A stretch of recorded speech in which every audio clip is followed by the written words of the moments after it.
Sa Good Vibes, Provincial Tourism Week ang opisyal nga nagbukas sang Sabado. Sustainable tourism practices ang ginatibong.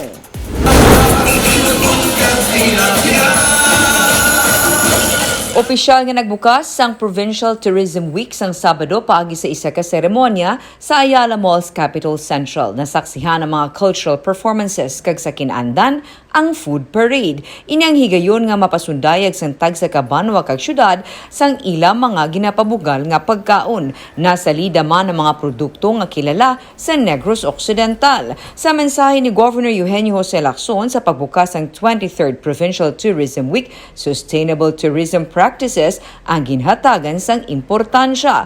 Tourism and green investments ang nanging tema sang kahiwatan santo sa tema sang United Nations World Tourism Organization, World Tourism Day.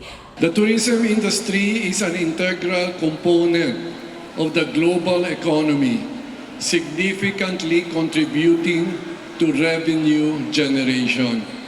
We express our gratitude to our tourism stakeholders, partners, the private sectors, non-government organizations, and government agencies for joining us in embracing innovative solutions to promote economic growth and activity while prioritizing environmental sustainability.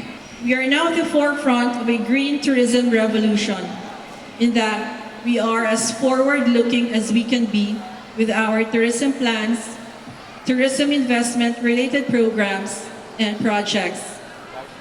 We are, however, also more discriminating and conscious as to the environmental impact of our initiatives.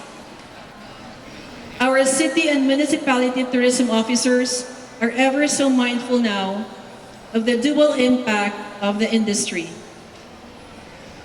For it is general knowledge that while tourism ranks as among the highest revenue contributor in the country, it can also be a very invasive industry.